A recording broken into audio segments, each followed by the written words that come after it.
حضرت علی ہی کا فرمان ہے کہ جس شخص نے ایک فرض روزہ چھوڑ دیا، رمضان کیوں کہتے ہیں؟ رمضان کا مطلب ہے جل جانا، کس چیز کا جل جانا؟ صلاۃ الاوابین حین ترمز الفصال، نیک لوگ ایک نماز پڑھتے ہیں کب؟ جب اونٹ کے پاؤں جلنے لگیں، اونٹ کے پاؤں جب جلنے لگیں، اونٹ کے بچے کے پاؤں جب جلنے لگیں۔ تو رمضان میں جل جانا، اس کا روزے سے کیا تعلق ہے؟ اس کا روزے سے تعلق یہ ہے کہ 360 دن سال میں ہوتے ہیں چاند کے لحاظ سے، 330 دن کے گناہ اللہ رمضان کے روزوں میں ہر روز میرے آپ کے گناہ جلاتا ہے، جلاتا ہے، جلاتا ہے۔ بھوک لگتی ہے ایک آگ بنتی ہے، پیاس لگتی ہے ایک آگ بنتی ہے۔ تو ہمارے لکڑی کی آگ میں چیزیں جلتی ہیں اور ہماری بھوک، روزے کی بھوک کی آگ میں گناہ جلتے ہیں، اور 29ویں روزے اللہ سارے سال کے گناہوں کو جلا کے روزہ والا یا روزے والی کو ایسے پاک کر دیتا ہے جیسے آج ماں کے پیٹ سے نکلا ہو، ایسے ان کو خوبصورت کر دیتا ہے۔ حج کا مہینہ آیا، اعمال اسی طرح ہیں جیسے ہوتے ہیں۔ رمضان کا مہینہ آیا تو میرے نبی کا اعلان ہو گیا، ایک فرض 70 فرض کے برابر ہو جاتا ہے، کمال ہے، نفل فرض کے برابر۔ فرض اور نفل میں فرق کیا ہے؟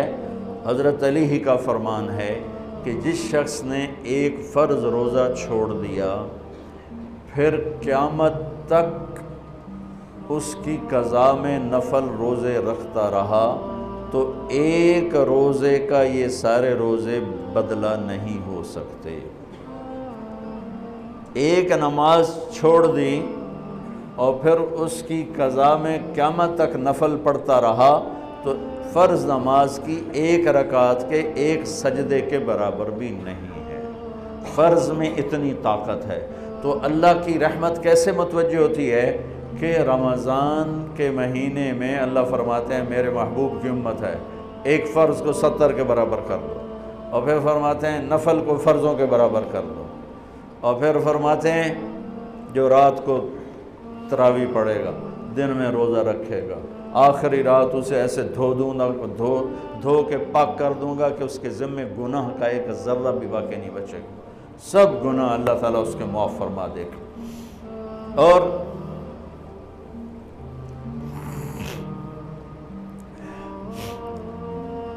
میرے نبی نے فرمایا من صام رمضان ایمانا و احتسابا، دوسری بھی من قام رمضان ایمانا و احتسابا، جس نے روزہ رکھا اللہ کی رضا کے لیے، جس نے تراویح پڑھی اللہ کی رضا کے لیے، اس کے پچھلی زندگی کے سارے گناہ اللہ معاف فرما دیتا ہے۔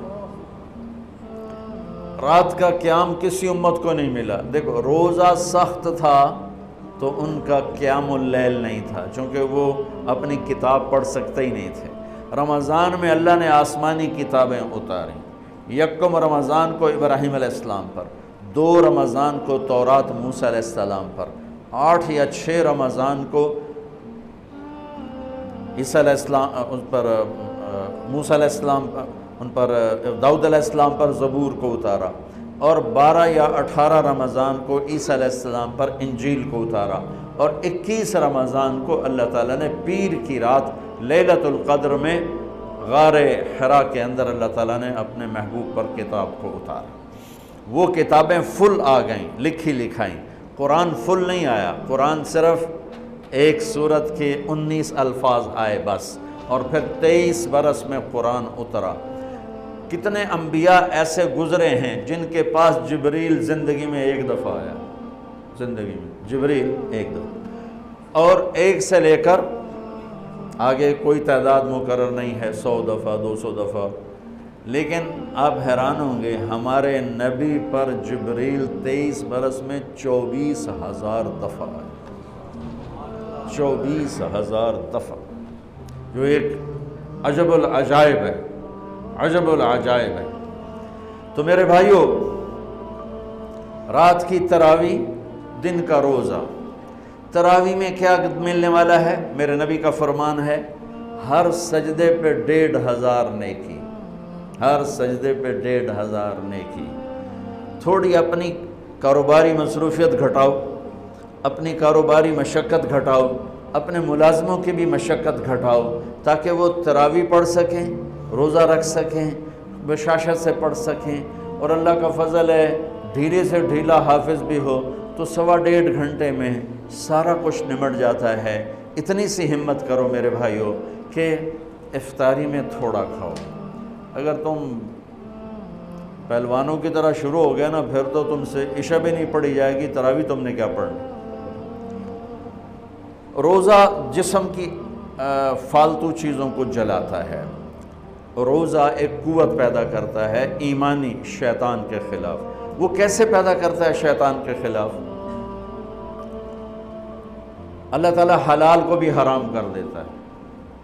جب بیوی کو بھی شہوت سے دیکھنا حرام ہو گیا اور یہ اس پہ قابو پا گیا تو اوروں کی عزت کو یہ حرام نظر سے کیوں دیکھے گا؟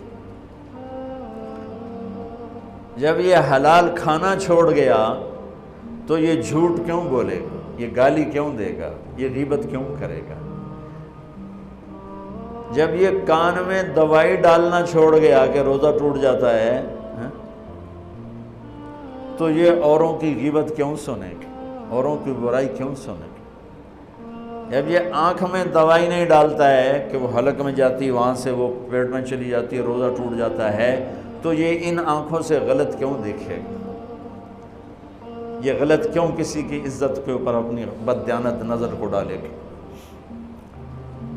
تو جب یہ اندھیرے میں بند کمرے میں ٹھنڈا پانی پڑا ہوا ہے اور ہاتھ نہیں لگاتا ہے اور اللہ کا دھیان اسے یاد ہوتا ہے کہ اللہ دیکھ رہا ہے، نہاتے ہوئے ہونٹ بند کر لیتا ہے کہ کوئی پانی کا قطرہ منہ میں نہ چلا جائے اور میرا روزہ نہ ٹوٹ جائے، خراب نہ ہو جائے، تو یہ جب اللہ کا اتنا دھیان اس کو نصیب ہو جاتا ہے کہ اللہ دیکھ رہا ہے، ورنہ کیا کسی کو کیا خبر کہ میں 2 گلاس پانی پیتا ہے یا میں پیاس سے بول رہا ہوں۔ تو جب وہ اللہ کو اتنا اپنے دھیان میں لے آتا ہے کہ اللہ دیکھ رہا ہے، میں پانی نہیں پیوں گا، اللہ دیکھ رہا ہے، میں بیوی کو ہاتھ نہیں لگاؤں گا، اللہ دیکھ رہا ہے، میں کسی کی عزت پر بری نظر نہیں ڈالوں گا، اللہ دیکھ رہا ہے، میں کسی کی برائی نہیں سنوں گا، اللہ دیکھ رہا ہے، میں کسی کی برائی نہیں کروں گا، تو پھر جب یہ بازار میں جائے گا تو جھوٹ تو نہیں بولے گا، جب یہ تولے گا تو غلط تو نہیں تولے گا۔ ہاں یہ الگ بات ہے، بہت سے مجھے ملے کہ بس رمضان میں جھوٹ چھوڑ دیتے ہیں، اس کے بعد پھر شروع ہو جاوی تھا رمضان میں رشوت نہیں لیتا ہوں، اس کے بعد پھر شروع ہو جاتا ہے۔ تو چلو شکر ہے 1 مہینہ تو مسلمان رہتے ہیں۔ اچھا اس کی وجہ کیا ہے کہ رشوت خور کہتا ہے جی رمضان میں نہیں، جی نہیں، رمضان میں جھوٹ نہیں بولنا، رمضان میں صحیح تولنا ہے، رمضان میں غلط نہیں تولنا ہے۔ کیوں؟ شیطان قید ہو جاتا ہے۔ رمضان میں نمازی کیوں بڑھ جاتے ہیں؟ شیطان قید ہو جاتا ہے۔ کسی امت کو یہ نہیں ملا کہ رمضان میں شیطان قید کیے جائیں، اس امت کو ملا رمضان میں شیطان قید ہو جاتے ہیں۔ کسی امت کو یہ نہیں ملا کہ رمضان میں جہنم کے دروازے بند ہو جائیں، اس امت کو ملا ہے رمضان میں جہنم کے دروازے بند ہو جاتے ہیں، جنت کے دروازے کھل جاتے ہیں۔ کسی امت کو یہ نہیں ملا کہ ان کے لیے ہر مخلوق دعا کرے، رمضان کے مہینے میں اس امت کو یہ ملا ہے کہ ان کے روزہ رکھنے والوں کے لیے چونٹیاں بھی دعا کرتی، پرندے بھی دعا کرتے ہیں، مچھلیاں بھی دعا کرتی ہیں، ہوائیں دعا کرتی ہیں، ہر شے دعا کرتی ہے روزہ رکھنے والے کی۔ اس امت کو ملا۔ کسی امت کو یہ نہیں ملا کہ آخری رات ان کی سب کی بخشش ہو جائے، اس امت کو ملا ہے کہ رمضان کی آخری رات سب کی بخشش ہو جاتی۔ کسی امت کو یہ نہیں ملا کہ جنت کی حوریں انہیں روزوں میں یاد کریں، اس امت کو ملا ہے کہ اللہ تعالیٰ جنت کو کہتا ہے کہ تو تیار ہو جا، میک اپ کر لے، میرے بندے آ رہے ہیں، دلہن بن جا، سج دھج کے مجھے دکھا دے تاکہ میں اپنے بندوں کو پیش کروں تحفے کے طور پر۔ یہ ہے تمہاری بھوک کا بدلہ، یہ ہے تمہاری پیاس کا بدلہ۔